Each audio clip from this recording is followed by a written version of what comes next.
எடுத்த நேற்று இரவில் எடுத்த மெசேஜ். நான் இன்றைக்கி பேசுனதுனால அதுக்குள்ளே போகலை.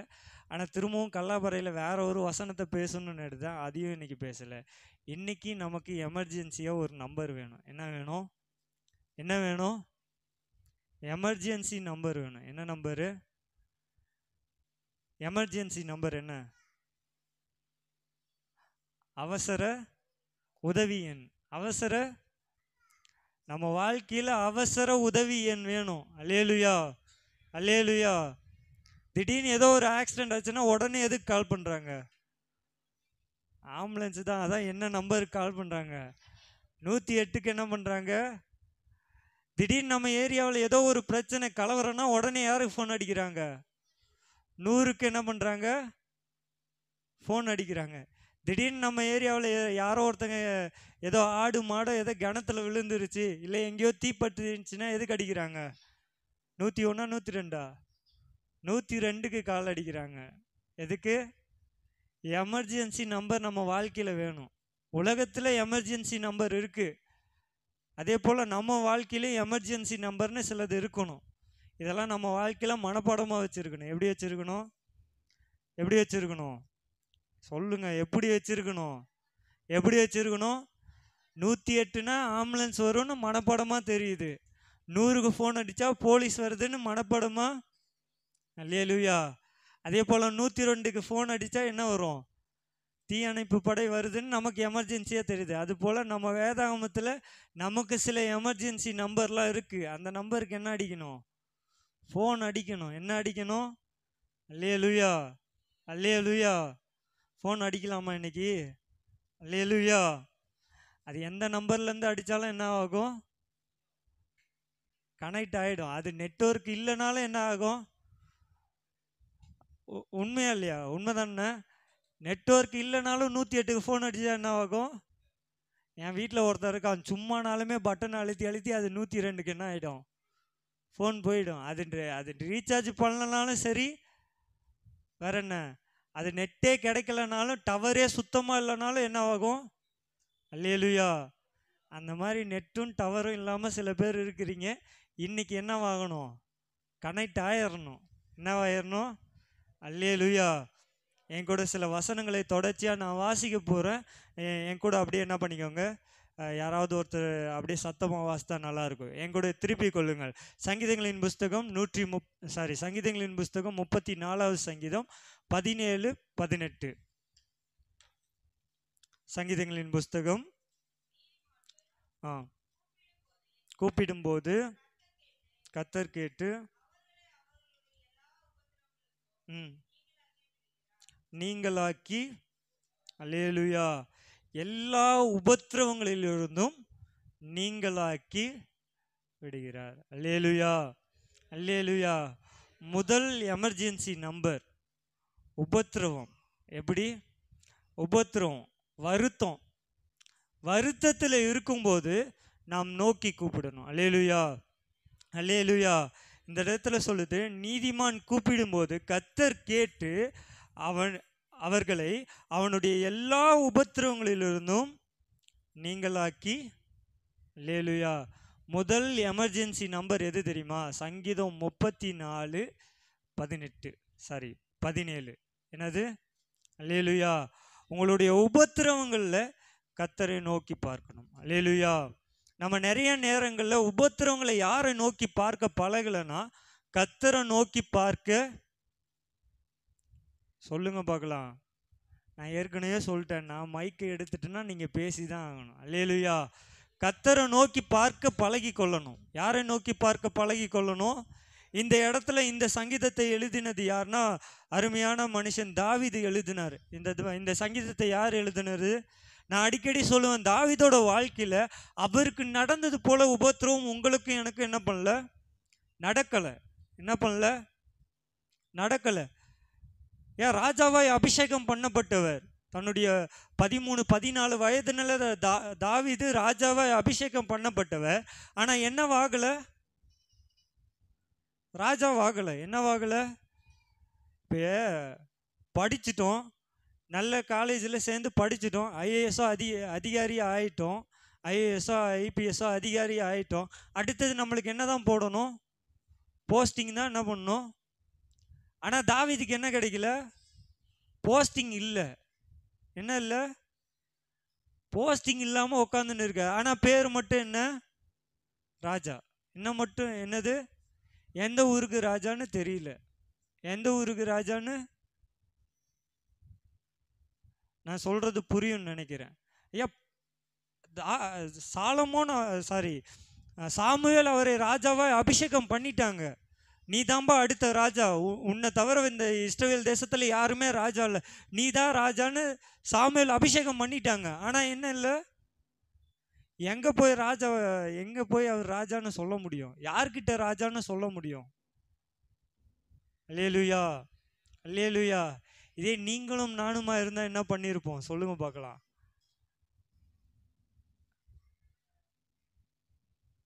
சின்ன எக்ஸாம்பிளே சொல்றேனே, நமக்கு வண்டி ஓட்ட தெரிஞ்சிச்சுன்னா அடுத்தது வண்டி ஓட்ட அடுத்தவங்க கிட்ட என்ன பண்ண மாட்டோம்? கொஞ்சமா நம்ம வண்டி ஓட்ட கத்துக்கிட்டோம், ஸ்கூட்டி ஓட்ட கத்துக்கிட்டோம், பைக் ஓட்ட கத்துக்கிட்டோம். அடுத்தவங்க கிட்ட என்ன பண்ண மாட்டோம்? அப்பா நீங்க என்ன பண்ணுங்க, பக்கத்துல உட்காந்துக்கோங்க, நான் என்ன பண்றேன்? கார் ஓட்டுறேன். அப்பா நீங்க பின்னாடி உட்காந்துக்க, நான் என்ன ஓட்டுறேன்? பைக் ஓட்டுறேன். அப்படின்னு நம்ம என்ன பண்ணுவோம்? 14 வயசுல ராஜாவா அபிஷேகம் பண்ணப்பட்டு எங்க போய் உட்காந்துருக்கணும்? அவரோட மனது ஃபுல்லா எங்க தெரியுமா இருந்திருக்கணும்? அரண்மனை மேலதான் இருந்திருக்கணும். ஆனா எங்க தெரியுமா சுத்துறாரு? காடுகளிலும் மேடுகளிலும் சுத்தி திரிகிறார். அல்லேலூயா. அவருக்கு வந்த உபத்திரம் உங்களுக்கு எனக்கும் வரல. ஆனா உபத்திரம் வருகிற போது அவர் நோக்கி பார்த்த ஒரே இடம் அவரை மட்டும்தான். அல்லேலூயா, அல்லேலூயா. அவருடைய மனைவியை நோக்கி பார்க்கல, அவருடைய பிள்ளைகளை நோக்கி பார்க்கல, அவரோடு கூட இருந்த 400 பேரை நோக்கி பார்க்கல. அவர் நோக்கி பார்த்தது எல்லாமே யாரு தெரியுமா? கர்த்தரை மட்டும்தான். அல்லேலூயா. எனக்கு ஒத்தாசை வரும் பர்வதங்களுக்கு நேராய், அதே அதிகாரத்துல 34வது அதிகாரம் சொல்ல, எனக்கு ஒத்தாசை 121வது சங்கீதத்துல சொல்ல, எனக்கு ஒத்தாசை வரும் பர்வதங்களுக்கு நேராய் என் கண்களை. அல்லேலூயா. அப்ப வருத்தம் இருக்கிற நேரங்கள்ல யாரை நோக்கி பார்க்கணும்? உங்களுக்கு வருத்தமா இருக்குதா? கவலையா இருக்கு, உங்களுக்கு வருத்தமா இருக்குதா? வேதனையா இருக்குதா? நீங்க நோக்கி பார்க்கிற இடம் யாரு தெரியுமா? கர்த்தர் மட்டும்தான். அல்லேலூயா, அல்லேலூயா. என் கண்மலையும் அவர்தான், என் கோட்டையும் அவர்தான், என்னுடைய துர்கமும். அல்லேலூயா, அல்லேலூயா. ஓகே, அடுத்தது இன்னொரு சம்பவத்தை சொல்றேன்னு. ஏசாயாவின் புஸ்தகம் அதனுடைய 40வது அதிகாரம், ஏசாயாவின் தீர்க்க தரிசன புஸ்தகம் அதனுடைய 40வது அதிகாரம். இன்னைக்கு கொஞ்சம் நிறைய வசனம்லாம் சொல்லுவேன், அதனால சீக்கிரமா திருப்பி கொள்ளுங்கள் பார்க்கலாம். 40ல் 29வது வசனம்.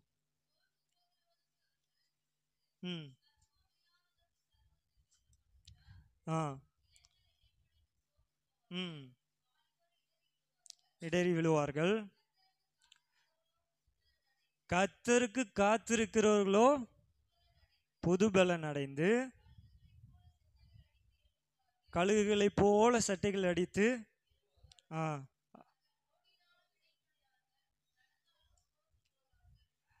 அல்லேலூயா, அல்லேலூயா. முதல் சொன்னது எதுனா, உங்கள் வருத்தத்தின் நேரத்துல கர்த்தரை நோக்கி பாருங்க. இப்ப நான் சொல்றது உங்கள் பலவீனத்தின் நேரத்துல கர்த்தரை நோக்கி பாருங்க. அல்லேலூயா, அல்லேலூயா. இதுக்கு அழகா இங்கேயே எக்ஸாம்பிளா ஏசாயா தீர்க்கதரிசி ஒரு பறவையை குறிப்பிட்டு சொல்றான். அந்த பறவையோட பேர் கழுகு. என்னது? அந்த கழுகு 40 வருஷம் நல்லா பலனா இருக்கும். தன்னுடைய 40 வருஷம் முடிந்ததுக்கு அப்புறம் திரும்பவும் ஒரு கண்மலையின் மேல போய் தன்னுடைய எல்லா உடல்ல இருக்க எல்லா ரெக்கைகளை என்ன பண்ணிடும்? பிச்சு போட்டுரும். தன்னுடைய நகங்களை என்ன பண்ணிடும்? பிச்சு போட்டுரும். தன்னுடைய மூக்குல இருக்க அழகை என்ன பண்ணுன்னா, அங்க இருக்கிற பாறைகளை கொத்தி கொத்தி கொத்தி அதை என்ன பண்ணிடும்? உடைச்சி மொக்கையாக்கிடும். இப்படி இருந்தா எப்படி இருக்கும்னு யோசித்து பாருங்க. ஒரு கோழியை அதோட ரெக்கையை பிச்சுட்டு அதோட காலெல்லாம் பிச்சு எடுத்துட்டு அதை மூக்கெல்லாம் பிச்சுட்டு அது எப்படி இருக்கும்? நல்லா தந்தூரி சுட்டு என்ன பண்ணலாம்? சாப்பிடலாமா? இந்த கழுகை பார்க்க அப்படிதான் இருக்குமா, ரொம்ப மெலிதாய், அது இருக்கிற இடமே தெரியாது. இப்போ கூட அதை ஆராய்ச்சி செய்கிறவங்க கழுகு அதை எப்படி தான் அதை தன்னுடைய பலப்படுத்துது அப்படின்னு பார்க்கணும்னு நினச்சா கூட அரிதாக இருக்குமா. எதையோ ஒன்று ரெண்டு தான் பார்க்க முடியுமா? எல்லாத்தையும் என்ன பண்ண முடியாது? அதை ஒளிந்து கொள்ளும். என்ன பண்ணும்? என்ன பண்ணிக்கும்? உங்கள் பலவீனங்களின் நேரங்களில் நீங்கள் ஒளிந்து கொள்ள பழகி கொள்ளணும். அல்லேலூயா. நீங்கள் ஒளிந்து கொள்ளுகிற இடம் எப்படிப்பட்ட இடம் தெரியுமா? கண்மலையாகிய கிறிஸ்துவின் அண்டை. அல்லேலூயா, அல்லேலூயா. நம்ம நிறைய நேரங்களில் இதை விட்டுறோம். நம்முடைய பலவீனங்களை நிறைய பேரிடத்துல சொல்ல பழகிட்டோம். நம்முடைய பலவீனங்களை என்ன பண்ணிட்டோம்? அல்லேலூயா, அல்லேலூயா. எனக்கு இது பிரச்சனை, அது பிரச்சனை, இது போராட்டம், இது கலக்கம், இது கண்ணீர், எனக்கு அதை பார்த்தா பயம், இதை பார்த்தா பயம், எனக்கு அதை வச்சுட்டாங்க, இதை வச்சுட்டாங்க. இந்த பலவீனங்களை யாரிடத்துல சொல்ல பழகிட்டோம்னா அநேகர் இடத்துல சொல்ல பழகிட்டோம். அல்லேலூயா. உண்மையா இல்லையா? உண்மைதானே? சிம்சோன் அப்படின்ற ஒரு மிகப்பெரிய பலவான் இருந்தான். சிம்சோன்ற மிகப்பெரிய பலவான் இருந்தான். இந்த பலவான், இவனுக்கு இருக்கிற பலனே என்னதான்? தலையில் இருக்க முடிதான். என்னதான்? நிறைய பேருக்கு தலையில் இருக்க முடிதான் அவங்களுக்கு கஷ்டமே. நிறைய முடி வளர்ந்தா என்ன வந்துடும்? தலைவலி வந்துடும். இவனுக்கு இருக்கிற பலனே என்ன தெரியுமா? அவன் 7 ஜடை போட்டிருந்தான்னு சொல்லுது வசனம். என்னதான்? 7 ஜடை. அவன் போட்டிருந்த ஜடையை வச்சு ஒரு மிகப்பெரிய ஒரு பட்டணத்தில் இருக்கிற மிகப்பெரிய அந்த கேட்டே என்ன பண்ணிட்டான்? கட்டி இழுத்துட்டு வந்துட்டான். அவ்வளோ பெரிய மிகப்பெரிய பலவான். ஆண்டவர் அவனுக்கு சொன்ன வார்த்தை என்னன்னா, உனக்கு இருக்கிற ரகசியத்தை நீ யாரிடத்திலும் சொல்லக்கூடாது. என்ன பண்ணக்கூடாது? வாயை திறக்காத. என்ன திறக்காத? அதுவும் அவன் நசரேயன் விரதம் இருந்தவன். அவன் தேனை சாப்பிடக்கூடாது. அவன் தேனை என்ன பண்ணாரு? சாப்பிட்டாரு. அவனுக்கு இருந்த ரகசியத்தை யாரிடத்துல என்ன பண்ணக்கூடாது? ஆனால் அவன் யாரிடத்துல சொல்கிறான்? ஒரு வேசியின் இடத்துல போய் தன்னுடைய ரகசியத்தை என்ன பண்ணுறாரு? அவன் எப்படி நம்பினாருன்னு தெரியல எனக்கு. ஆண்டவர் சொன்ன ரகசியத்தை ஒரு நாளும் என்ன பண்ணக்கூடாது? ரகசியம் என்பது ரகசியம்தான். அதை என்ன பண்ணக்கூடாது? நம்ம வேதத்திலேயும் நிறைய ரகசியங்கள் இருக்குது. அந்த ரகசியத்தை என்ன பண்ணக்கூடாது? அது ஒரு நாள் நிறைவேறும். அது வரைக்கும் என்ன பண்ணணும்? காத்திருக்கணும். ஆண்டவர் நிறைய ரகசியத்தை உங்களுக்கு எனக்கும் வச்சிருக்கிறாங்க. அந்த ரகசியமாகவே என்ன பண்ணணும்? அல்லேலூயா. எங்கள் வீட்டில் ஒரு ரகசியமாக வைக்கிற ஒரு ஒரு தகப்பனார் இருக்கிறாங்க. எங்கள் தாத்தா ரொம்ப ரகசியமாக வைப்பாங்க. அவர் வச்சா அவரே மறந்துடுவாங்க. உண்மையாக சொல்கிறேனே, என் தாத்தா வந்தால் கேட்டு பாருங்க. அவங்க வைக்கிற சாவி அவங்களே என்ன பண்ணுறாங்க? என் பையனுக்கு பயந்து இல்லை யாருக்காவது ஏதாவது ஒரு விஷயம் ஏதாவது கொடுக்கணும் அப்படின்னு சொல்லி ஞாயிற்றுக்கிழமை வருவாங்க, கொடுக்கணும்னு சொல்லி வைப்பாங்க. ஆனால் மறந்துடுவாங்க. அப்புறம் பாட்டி கேட்பாங்க, எங்கே வச்சிங்க தேடுங்க அப்படின்னா பீரோவை மொத்தத்தையும் என்ன பண்ணுவாங்க? எடுத்து போட்டு பிரித்து போட்டு என்ன பண்ணுவாங்க? கிடைக்கவே கிடைக்காது. என்ன ஆகுது? அது ரகசியம். வச்சது தான். தேடினா கூட என்ன பண்ணக்கூடாது? ரகசியம் அப்படி தான் இருக்கணும். எப்படி தான் இருக்கணும்? சில பேர் ரகசியம்லாம் எப்படி தெரியுமா? 2 பேருக்கு 3 பேருக்கு தெரிகிற மாதிரி என்ன இருக்கும்? அது பேர் ரகசியம் கிடையாது. அது பேர் என்ன கிடையாது? அல்லேலூயா. ஆண்டவர் சிம்சோன் கிட்ட சொன்னது என்னன்னா, இதை நீ ரகசியமாக வச்சுக்கோ, இதுதான் உன்னுடைய. ஆனால் என்ன தெரியுமாச்சு? இவன் வாயை திறந்து சொன்னதுனால அவன் மண்டையில் இருக்கிற என்னாச்சு? முடி போச்சு. எழும்பி நிற்கிறான். வசனம் சொல்லுது, நீங்கள் நியாயாதிபதிகளை வாசித்தீங்க, எனக்கே ஆச்சரியமாக இருக்கும். அதுக்கு முன்னாடி நடந்த சம்பவம்லாம் நீங்கள் படிச்சிங்கன்னா, கயிறில் போட்டு கட்டி வச்சுருக்காங்க, பெரிய பெரிய வடை கயிறுலலாம் போட்டு கட்டி வச்சுருக்காங்க, செயின்லலாம் போட்டு கட்டி வச்சுருக்காங்க. அவன் எழுந்து அவன் தலையில் முடி இருக்கும்போது பெலிஸ்தியர்கள் வந்துட்டாங்கன்னு சத்தத்தை கேட்ட உடனே அதை எப்படி பிரித்து போட்டானா? வெறும் நாரை போல, வெறும் சணல் கயிறை போல பிரித்து போட்டானா. ஆனால் தன்னுடைய தலைமையில் இருந்த முடி சரைக்கப்பட்டு எடுத்ததுக்கு அப்புறம் பெலிஸ்தியர்கள் வந்துட்டாங்க அப்படின்னு சத்தத்தை கேட்ட உடனே அவன் கையில் வெறும் நார்மல் கயிறு. என்ன கயிறுனா, நம்ம சணல் கயிறு கூட இல்லை, அது நம்ம இந்த கட்டடத்துக்கெல்லாம் யூஸ் பண்ணுவோம் தெரியுமா கயிறு. அந்த நார்கயிறை வச்சு கட்டி தான் வச்சுருந்தாங்களாம். அந்த கயிறு என்ன பண்ண முடியல? மிகப்பெரிய பலசாலி. எப்படிப்பட்ட ஆளு? இங்கே கவனிங்க. மிகப்பெரிய பலசாலி தன்னுடைய ரகசியத்தை சொன்னதுனால சின்ன கயிறை கூட என்ன பண்ண முடியல? பிக்க முடியல. என்ன முடியல? அல்லேலூயா. நிறைய நேரங்களில் நீங்கள் நினைக்கிறீங்க ரகசியத்தை சொன்னால் அது பாதுகாப்பாக இருக்கும்னு. கிடையவே கிடையாது. ரகசியம் என்பது ரகசியம், உங்களுக்கும் தேவனுக்கும் இருக்குது. அல்லேலூயா. இந்த கழுகு ரகசியமாய் போய் தன்னுடைய கண்மலையில் போய் உட்காந்து குறிப்பிட்ட நாட்கள் தன்னுடைய ரெக்கைகள், தன்னுடைய மூக்கில் இருக்கிற அழகு, தன்னுடைய கையில் இருக்கிற அந்த நகங்கள் வளர்ற வரைக்கும் அது ரகசியமாய் காத்திருக்கும். ஒரு நாள் வரும், தன்னுடைய பலவீனங்கள் எல்லாம் நீங்கி புது பலன் அடைந்து அது கழுகுகளை போல சட்டைகளை எடுத்து அந்த என்ன பண்ணுமா? அல்லேலூயா, அல்லேலூயா, அல்லேலூயா. நீங்க நினைச்சிருக்கீங்க அந்த ரகசியம் உங்க சில நேரங்களில் உங்க பாவமா இருக்கலாம், சில நேரங்களில் உங்க அக்கிரமமா இருக்கலாம், சில நேரங்களில் உங்களை பலவீனப்படுத்துகிறதா இருக்கலாம். ஆனா ஒரு நாள் வரும், அந்த ரகசியமே உங்களை பலப்படுத்தும். அல்லேலூயா, அல்லேலூயா. அந்த பலவீனத்தையும் பலப்படுத்துகிற தேவன் நீங்களும் நானும் ஆராதிக்கிற தேவன். அல்லேலூயா. நீங்க தவறு செஞ்சிருப்பீங்க, அதை ரகசியமா வச்சிருப்பீங்க. ஒரு நாள் வரும், அந்த தவறை ஆண்டவர் மன்னித்து உங்களை மேலும் மேலும் உயர செய்கிற தேவன். அல்லேலூயா. அந்த பலவீனத்தை நீங்க தேடி பார்த்தா கூட கண்டுபிடிக்க முடியாது. அல்லேலூயா, அல்லேலூயா. வசனம் அதை தான் சொல்லுது, வசனம் அதை தான் என்ன பண்ணுது. அல்லேலூயா, அல்லேலூயா, அல்லேலூயா. உங்களிடத்துல வந்து யாராவது ரகசியம்னு சொன்னா அது உங்களுக்குள்ளே இருக்கட்டும். அல்லேலூயா, அல்லேலூயா, அல்லேலூயா. அதையும் நம்ம கேர்ஃபுல்லாக பார்த்துக்கணும். அல்லேலூயா. அந்த வேசியை போல எல்லா இடத்துலையும் என்ன பண்ணுறக்கூடாது, சொல்லிடக்கூடாது. என்ன பண்ணுறக்கூடாது, ரகசியம் என்பது ரகசியமாகவே என்ன பண்ணணும். இதுக்கு எக்ஸாம்பிளாக நான் ஒருத்தரை சொல்லட்டுமா? புதிய ஏற்பாட்டில் ஒருத்தர் இருக்கார், யோவான் ஸ்நானகனின் தகப்பனார். அவரை குறித்து ரகசியமே ஆண்டவர் ஒரு வார்த்தையை சொல்கிறாங்க. உனக்கு பிள்ளைக்கு உன் பிள்ளை பெற வரைக்கும் நீ என்ன பண்ண மாட்ட, வாய் என்ன பண்ண மாட்ட, திறக்க மாட்ட. அந்த பிள்ளைக்கு என்னன்னு பேர் வைக்கணும், யோவான்னு என்ன பண்ணுவ, பேர் வைப்பேன்னு ஆண்டவர் சொன்னாங்க. குழந்தை பிறக்க எத்தனை மாதம் ஆகும்? 10 மாதம் ஆகும். 10 மாதம் வரைக்கும் அவர் என்ன திறக்கலை, வாயவே என்ன பண்ணல, திறக்கலை. ஆனால் 10 மாதத்துக்கு அப்புறம் குழந்தை பிறந்ததுக்கப்புறம் ஒரு ஸ்லைட் எடுக்கிறாரு. ஸ்லைட்டில் என்ன பண்ணுறாரு, யோவான் ஸ்நானகன் எழுதுறாரு. அதுக்கப்புறம் தான் அவருடைய வாய் என்ன பண்ணுது. நீங்கள் யோசித்து பாருங்களேன், அவர் 5வது மாதமே எழுதியிருக்கலாம்ல, எழுதியிருந்தால் வாய் திறந்துருக்கும்ல. இல்லை 2வது மாதமே எழுதியிருக்கலாம்ல, வாய் என்ன பண்ணியிருக்கோம். ரகசியம் என்பது ரகசியம்தான். அது ஒரு நாள் வரும், அது வரைக்கும் என்ன பண்ணியிருக்கணும். அல்லேலூயா, அல்லேலூயா. இந்த மாதிரி வேதாந்தத்தில் நிறைய பேர் இருக்காங்க, ரகசியத்தை காத்து கொண்ட அநேகர் என்ன பண்ணுறாங்க, இருக்கிறாங்க. இப்போ தான் நம்ம பைபிளில் நிறைய பேரை படிக்கிறோம். ஆபிரகாம், ஈசாக்கு, யாக்கோபு, அவங்களுக்கான வாக்குத்தத்தமான வசனங்கள் நிறையா இருக்குது. வாக்குத்தத்தமான வசனங்கள் நிறையா இருக்குது. உன்னை கடலின் மணரத்தினை போல பெருக பண்ணுவேன், வானத்தின் நட்சத்திரங்களை போல பெருக பண்ணுவேன். இதெல்லாம் என்னன்னா ரகசியம். இது நம்ம இப்போ வாக்குத்தத்தமாக வச்சுருக்கோம். ஆனால் அது ஆபிரகாமுக்கு என்ன தெரியுமா, ரகசியம். என்னது, தன்னுடைய 70வது வயதில் 75வது வயதில் ஆண்டவர் கொடுத்த ரகசியம் என்ன தெரியுமா, உன்னை கடலின் மணரத்தினையாய்.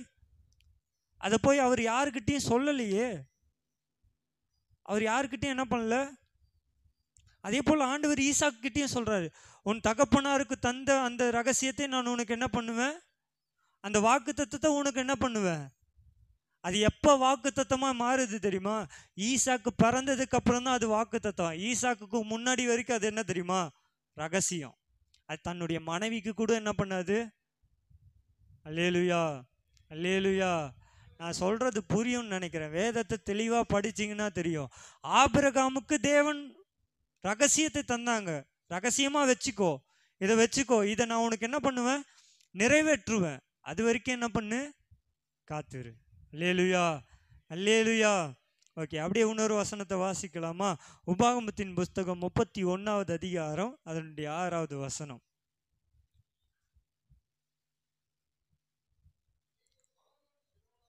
நீங்கள் பலன் கொண்டு திடமனதா இருங்கள்.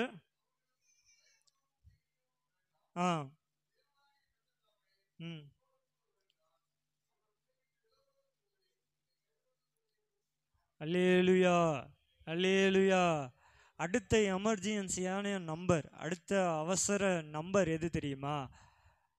நான் உன்னை விட்டு விலகுவதும் இல்லை, உங்கள் தனிமையின் நேரத்தில் அவர் உங்களை விட்டு விலகுவதில்லை. அல்லேலூயா, சொல்லுங்க பார்க்கலாம். அல்லேலூயா, அல்லேலூயா. இன்னைக்கு கொஞ்சம் வசனம்லாம் கொஞ்சம் டிஃப்ரெண்ட்டாக தான் இருக்கும், இருந்தாலும் ஏற்றுக்கொள்ளுங்கள். கர்த்தர் நம்மளை ஆசீர்வதிப்பார். அல்லேலூயா. உங்கள் தனிமையின் நேரத்தில் அவர் உங்கள் துணை. அல்லேலூயா. முதலாவது சொன்ன உங்கள் வருத்தம் அவரை நோக்கி பார்க்கணும். உங்கள் பலவீனங்களின் நேரத்தில் அவரே புது பலனாக இருக்கிறார். மூன்றாவது என்ன தெரியுமா? உங்கள் தனிமையில் அவரே பலன். அல்லேலூயா. எல்லாருமே பைபிளை திறந்துக்கோங்க. இன்னைக்கு பைபிளை நிறைய திறக்க வேண்டியது இருக்குது. உபாகமும் 31:6, அதுக்கு கடைசி இருக்கிற 2 வரிகளில் சொல்லுது, அவர் உன்னை விட்டு விலகுவதும் இல்லை, உன்னை. அல்லேலூயா, அல்லேலூயா. ஐயா, கட்டண கணவன் மனைவி பிள்ளைகள் அப்பா அம்மா தாத்தா பாட்டி சித்தப்பா பெரியப்பா மாமியார் மருமக எல்லாருமே கைவிடுவாங்க. கைவிடாத தேவன் யார் தெரியுமா? நீங்களும் ஆராதிக்கிற தேவன். அல்லேலூயா, அல்லேலூயா. நீங்க மலை போல ஒருத்தரை நம்புவீங்க, மலை போல. ஆனா அவங்க துணையா இருப்பாங்கன்னு ஆதாரம் கிடையாது. என்ன கிடையாது? அல்லேலூயா, அல்லேலூயா. சொல்லுங்க பார்க்கலாம். அல்லேலூயா, அல்லேலூயா, அல்லேலூயா. தனிமையில் அவர் இருக்கிறார் நீங்க நினைச்சீங்கன்னா மட்டும்தான் பலன் அடைய முடியும். அல்லேலூயா. அவர் உங்களோடு இருக்கிறார்ன்ற நம்பிக்கை வேணும். என் தனிமையின் வாழ்க்கையில் அவர் என் கூட இருக்கிறார்ன்ற நம்பிக்கை உங்களுக்குள்ள வரணும். அது வர வரைக்கும் கொஞ்சம் கஷ்டமாக தான் இருக்கும். அது வந்துட்டா என்னது? தைரியம். அது வந்துட்டா என்னது? அது உண்மையாகவே தனிமை நேரத்தில் கர்த்தர் என் துணையாக இருக்கிறான்னு நீங்கள் நினச்சிங்கன்னா உண்மையாக உங்களை போல ஒரு பாக்கியசாலிகள் இந்த உலகத்தில் யாரும் இல்லை. இதுக்கு எடுத்துக்காட்டாக ஒருத்தரை நான் சொல்கிறேன். அண்ணாளுக்கு கணவனாரும் இருக்கிறாங்க, அண்ணாளுக்கு குடும்பமும் இருக்குது. ஆனால் அண்ணாளுக்குள்ள என்ன தெரியுமா? நான் தனியாக இருக்கிறேன். என்ன இருக்கிறேன்? உண்மையா இல்லையா? அண்ணாளுக்குள்ள இருக்கிற எண்ணம் என்ன தெரியுமா? நான் தனியா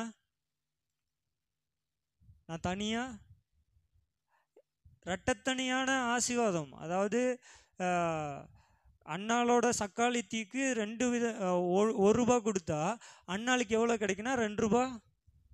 ஆனால் அண்ணாளுக்கு என்ன தெரியுமா?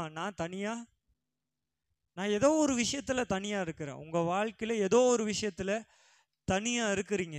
ஆனால் இன்னைக்கு ஆண்டவர் சொல்கிறாங்க, அவர் உங்களை விட்டு விலகுவதில்லை, உங்களை. அல்லேலூயா. அண்ணாள் ஆலயத்தில் வந்து ஜெபித்ததுக்கான காரணம் அநேகம் உண்டு. ஆனால் அவளு உள்ளத்துக்குள்ளே இருக்க காரணம் என்ன தெரியுமா? நான் எப்படி இருக்கிறேன்? எனக்கு ஒரு குழந்தை இல்லை, நான் எப்படி இருக்கேன்? தனியாக இருக்கிறேன். நான் எப்படி இருக்கிறேன்? எல்லாருமே குடும்பமாக இருக்கிறாங்க, கணவனார் மனைவியாரோடு இருக்கிறாங்க, பிள்ளைகளோடு இருக்கிறாங்க. ஆனால் நான் எப்படி இருக்கிறேன்? அண்ணாளுக்குள்ளே இருக்கிற ஆதங்கம் அதுதான். நான் தனியாக இருக்கிறேனே, நான் என்ன பண்ணணும்? அப்பா நான் என்ன பண்ணுறது? எனக்கு ஒன்றுமே. ஆலயத்தில் வந்து கண்ணீரை விட்டு கதறாங்க, அழுறாங்க. அங்கே தான் ஏலி சொல்கிறாங்க, அடுத்த வருஷம் நீ தனியாக வர மாட்ட, உன் கூட ஒரு குழந்தை வரும். அல்லேலூயா, அல்லேலூயா. நான் உங்களுக்கு சொல்கிறேனே, நீங்கள் விசுவாசமாக இன்னைக்கு கிளம்பி போங்க. கண்டிப்பாக ஆண்டவர் உங்கள் கூட இருக்கிறாங்க. அல்லேலூயா. நீங்கள் எதை நினைத்து நீங்கள் தனியாக இருக்கிறீங்கன்னு நினைச்சாலும் சரி, அந்த தனிமையை ஆண்டவர் மாற்றுவாங்க. அல்லேலூயா. தனிமையை இனிமையாக மாற்றுகிற தேவன் நீங்களும் நானும் ஆராதிக்கிற இயேசு. அல்லேலூயா, அல்லேலூயா. இந்த இடத்துல திரும்ப அந்த வசனத்தை வாசிக்கலாம். நீங்கள் பலன் கொண்டு திடமனதாய் இருங்கள், அவர்களுக்கு பயப்படவும் திகைக்கவும் வேண்டாம். உன்னோடு கூட வருகிறார். அல்லேலூயா, அல்லேலூயா. இதை மட்டும் இந்த பைபிளில் குறிக்கிற மாதிரி ஒரு இது இருந்துச்சுன்னா அதை மட்டும் குறிச்சிக்கோங்க. அவர் உங்களோடு வருகிறார், உங்களோடு கூட வருகிறார். என் வீட்டில் ஒருத்தர் இருக்கான், 4 நாளாக என்னை விடவே இல்லை. 4 நாளாக இதை இன்னைக்கு கூட மிரட்டி தான் உட்கார வச்சேன். தூங்கிட்டான், நல்ல வேலை. இல்லைன்னா அப்பா அப்பா அப்பா அப்பான்னு என்ன பண்ணுவான்? கூடையே எங்கே போனாலும் சரி, எங்கே போனாலும் நான் சாப்பிட உட்காந்தாலும் சரி, என்னதுன்னு தெரியல, 4 நாளாக அம்மாவை மறந்துட்டான், தாத்தாவை மறந்துட்டான். 4 நாளாக யார் தான்? அப்பா அப்பா. ஏன்னா புதுசாக பார்க்குறான். பிறந்ததுலேருந்தே அப்பா வீட்டில் இல்லை, என்றைக்காவது 1 நாள் 2 நாள் தான் இருக்காங்க. இன்றைக்கி என்னதான் அதிசயமாக 4 நாள் கூட இருக்கிறாங்க. 4 நாளாக என்ன பண்ணிட்டான்? கூட எங்கே போனாலும் என்ன பண்ணிட்டான்? பைக்கில் போனாலும் சரி, தண்ணியில் குளிக்க போனாலும் சரி, எங்கே போனாலும் கூட என்ன பண்ணிட்டான், என்னை விட்டு விலகவும் இல்லை. அந்த மாதிரி தான். அல்லேலூயா, அல்லேலூயா. இப்போ நான் என்ன சொல்கிறேன்னா, தகப்பனாரை அவரை வைத்து கொள்ளுங்கள். நீங்கள் பிள்ளைகளாக இருங்க. எங்கே போனாலும் அவரை கூட என்ன பண்ணிக்கோங்க. அல்லேலூயா, அல்லேலூயா. எங்கே போனாலும் சரி, ஆண்டவரே எனக்கு இது வேணும் அது வேணும்னு அவர் என்ன பண்ணுங்க. அல்லேலூயா, அல்லேலூயா. வாயை திறந்து கேட்க வராது, ஆனால் என்ன தெரியுமா வரும், அப்பா அப்பா. இதை தான் சொல்லுவான். 4 நாளாக நான் அவன் காதில் கேட்ட இதே வார்த்தை என்னன்னா, அப்பா அப்பா அப்பா. உடனே அங்கேருந்து சத்தம் வரும், பையன் எதையோ கேட்குறான், என்ன பண்ணுங்க, கொடுங்க. அல்லேலூயா, அல்லேலூயா. தகப்பனார் இடத்துல இப்படி கேட்க பழகிக்கணும். அல்லேலூயா. இப்படி யாருன்னா கேட்டால் கொடுக்காம இருப்போமா? வீட்டில் 4 பேட் இருக்குது, 2 பேட் இருக்குது, இருந்தாலும் போகிற இடத்துல அப்பா பேட்டு பாலுன்னா என்ன பண்ணணும், பையன் பாசமாக கேட்டால் வாங்கி தந்துதான். அல்லேலூயா. என் தகப்பனாரும் அப்படி தான். நான் என் அப்பா கிட்ட நான் அப்படி தான் கேட்கணும். என் அப்பா கிட்ட நான் எப்படி தான் கேட்கணும், அப்பா எனக்கு இதை செய்யுங்க, இதை என் கூட வாங்கன்னு நம்ம தான் என்ன பண்ணணும். நான் தனியாக இருக்கேன்னு ஒரு நாள் புலம்பாதீங்க. ஒரு நாள் என்ன பண்ணாதீங்க, நான் தனியாக இருக்கேன், நான் தனிமையாக இருக்கிறேன். இல்லை, உங்கள் கூட ஆண்டவர் இருக்காங்க. நீங்கள் தான் கூப்பிடணும். நீங்கள் தான் என்ன பண்ணணும். ஏன், நான் என் பையன் கூட தான் இருக்கிறேன், இருந்தாலும் 1000 தடவை என்ன கூப்பிடுறான், அப்பா அப்பான்னு தான் என்ன பண்ணுறான். அப்போ நம்ம கூப்பிட பழகிக்கணும். நம்ம அதை மறந்துட்டோம். நம்ம என்ன பண்ணிட்டோம், மறந்துட்டோம். வேதாகமத்தில் இளையகுமாரன் மூத்த குமாரன் ஒரு சம்பவம் இருக்குது. அதில் நீங்கள் பார்த்தீங்கன்னா தெரியும், அப்பா கிட்டேருந்து சொத்தெல்லாம் பிரிச்சுட்டு போயிட்டான். ஆனால் அப்பாவோட எண்ணம்லாம் யார் மேலே தான் இருக்குது, யார் மேலே தான், எப்படியாவது பையன் வந்துருவான்ற எண்ணம் இருக்குது. ஆனால் பையன் அங்கே தனிமையில் என்ன பண்ணுறான், அங்கே ஒரு எண்ணம் வருது, என் தகப்பனார் இடத்துல போனால் எனக்கு என்ன கிடைக்கும், தன் தனிமை என்ன பண்ணும், மாறும். என் தனிமை என்ன பண்ணும், மாறும். நான் வேலைக்காரனா கூட எங்கே இருப்பேன், என் தகப்பனார் கூட இருப்பேன் அப்படின்னு சொல்லி தான் வராரு. வர இடத்துல தகப்பனார் அங்கே சும்மா இருந்தாரா, வரவனை வாயை திறந்து என்ன பண்ணல. இதுதான் நீங்களும் நானும் செய்ய வேண்டியது. அல்லேலூயா. நிறைய நேரங்களில் தனிமையாக இருக்கேன்னு எங்கேயே தெரியுமா இருக்கும், இளையகுமாரனை போல் பன்னி கூட்டத்திலே என்ன பண்ணுறோம், ஐயோ நான் தனியாக இருக்கேன். இல்லை, அங்கே இருந்து எழும்பி வரணும். அல்லேலூயா, அல்லேலூயா. நிறைய நேரங்களில் தனிமையாக இருக்கும்னு நினைக்கிறோம், அண்ணாலை போல நினைக்கிறோம், இந்த இளையகுமாரனை போல நினைக்கிறோம். இருந்த இடத்த விட்டு கிளம்பணும். அல்லேலூயா, அல்லேலூயா. கிளம்புனாதான் ஆசீர்வாதம். தனிமைன்னு இருக்கிற இடத்த விட்டு கிளம்பி எங்கே வரணும் தெரியுமா, தகப்பன் வீட்டுக்கு வரணும். அல்லேலூயா, அல்லேலூயா. இங்கே தகப்பன் வீட்டுக்கு வராரு. இப்போ நடந்து வரும்போதே இளையகுமார் என்ன தெரியுமா யோசித்திருப்பாரு, நான் என் தகப்பன் வீட்டுக்கு போன உடனே நான் ஒரு வேலைக்காரனை போல் மாற போகிறேன், ஒரு வேலைக்காரனை போல் ட்ரெஸ்ஸை போட்டுக்க போகிறேன், அங்கே போயிட்டு இருக்கிறதுலே நல்ல சாப்பாடு என்ன பண்ண போகிறேன், வேலைக்காரங்களுக்கு கொடுக்குற அவன் தீர்மானமே அதுதான். இளையகுமாரனோட தீர்மானமே என்னதான், நான் அப்பா கிட்ட போய் பிள்ளையா சேர போகிறோம்ல, அப்பா கிட்ட போய் என்னவாக போகிறேன், வேலைக்காரனாக போகிறேன். என்னவாக போகிறேன், வேலைக்காரனாக. 3 வேளை சோத்தை போட்டால் போதும். எதை போட்டால் போதும், அவன் நடந்து வரும்போது தான் இதை தான் யோசிப்பான். நான் அப்பா கிட்ட போகிறேன், நான் என்ன பண்ண போகிறேன், வேலைக்காரனாக மாற போகிறேன், வேலைக்காரனாக மாறி அப்பாவுக்கு எல்லா வேலையும் செய்ய போகிறேன், கடைசி காலத்தில் அப்பாவுக்கு துணையாக இருக்க போகிறேன், அப்பாவுக்கு எல்லா வேலையும் செஞ்சு அப்பாவை காப்பாற்ற போகிறேன், அப்பாவுக்கு நல்ல சாப்பாடை கொடுக்க போகிறேன், அந்த 3 வேளை சாப்பாடை சாப்பிட போகிறேன், அப்பா கிட்ட இனிமேல் சொத்தை கேட்க மாட்டேன், இருக்கிற சொத்தெல்லாம் அழைச்சிட்டேன், இனிமேல் நான் இப்படி தான் நடக்க போகிறேன், அப்படி தான் நடக்க போகிறேன்னு தீர்மானத்தோடு வந்திருப்பார். வந்து கேட்டு வாசலில் காலடி எடுத்து வச்சோடனே அங்கே வாழ்க்கையே என்ன பண்ணுது. அல்லேலூயா, அல்லேலூயா. வீட்டிலேருந்து கிளம்பும்போது நீங்கள் தனிமையாக தான் வருவீங்க, வரும்போது நீங்கள் 1000 யோசனைகளில் வருவீங்க. ஆண்டவர் இடத்துல போய் நான் இதை ஜெபிப்பேன், இதை கேட்பேன், அதை கேட்பேன், இதை பண்ணுவேன், அதை செய்வேன், ஆண்டவர் நான் எனக்கு இதை செஞ்சு தாங்க, அதை செஞ்சு தாங்க. ஆனால் இங்கே வந்த உடனே ஆண்டவர் எது தெரியுமா சொல்லுவாங்க, உங்கள் சிந்தனையெல்லாம் மாற்றுவாங்க. அல்லேலூயா. அங்கே இருக்கிற தனிமையை மாற்றி இங்கே ஆச்சரியமாய் மாற்றுவாங்க. அங்க வரும்போது அவன் வாசப்படியில காலடி எடுத்து வச்ச உடனே அவன் ட்ரெஸ்ஸை கிழிச்சு போடுறாரு. அவனை கூட்டு போய் குளியல் அறையில உட்கார வச்சு அவனை குளிப்பாட்டுறாங்க. அழகான சென்ட்டை போடுறாங்க. அவனுக்கு நல்ல ட்ரெஸ்ஸை மாத்துறாங்க. அவனுக்கு நல்ல சாப்பாடை தராங்க. கையில மோதிரத்தை மாட்டுறாங்க. இனிமேல் தனிமையா இருந்தவன் யாரோட இருக்க போறான்? தகப்பனோரோடு இருக்க போறான். இங்க அந்த ஆண்டவர் அங்க ஓமையா சொல்லும் போது சொல்றாங்க, அங்க அவனால ஒரு வார்த்தை என்ன பண்ண முடியல. இவன் வேலைக்காரனா வரணும்னு நினைக்கிறான். ஆனா இவனுக்கு கீழே 10 வேலைக்காரங்க இவனை என்ன பண்றாங்க?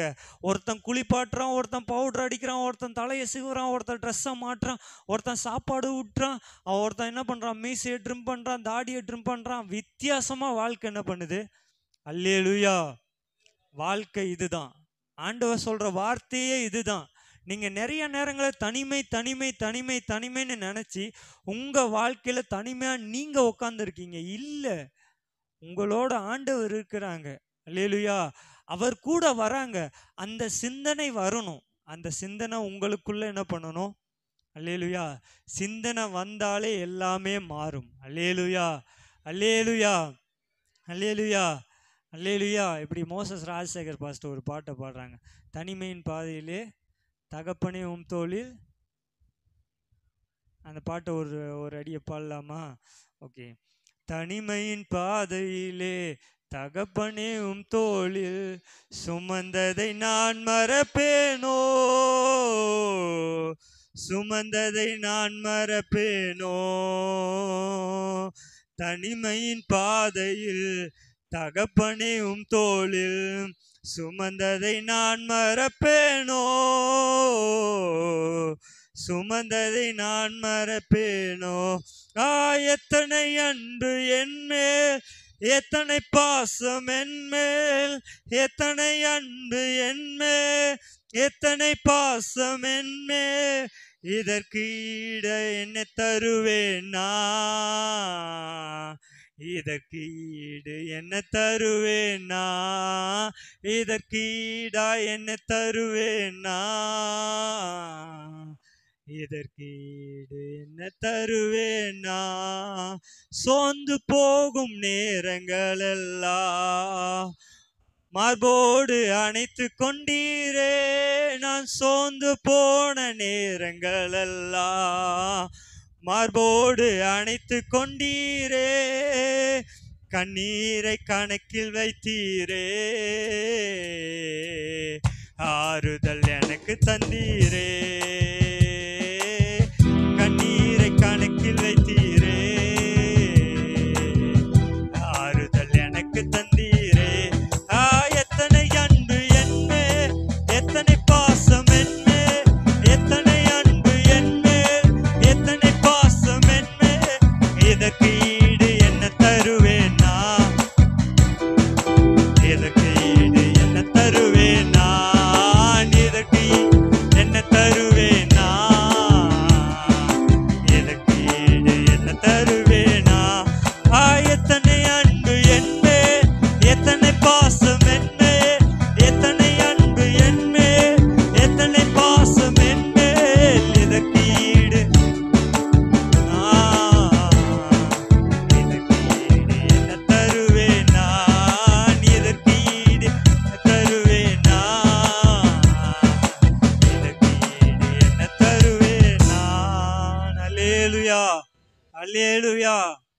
பக்கத்துல கையை பிடிச்சி சொல்லுங்க பார்க்கலாம். தனிமை மாறும், தனிமை மாறும். அவர் உங்களோடு இருக்கிறார்.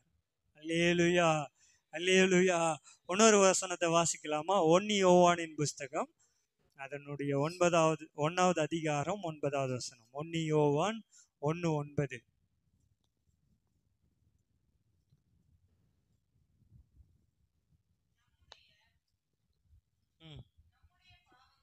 ம் ம் ம் ம்.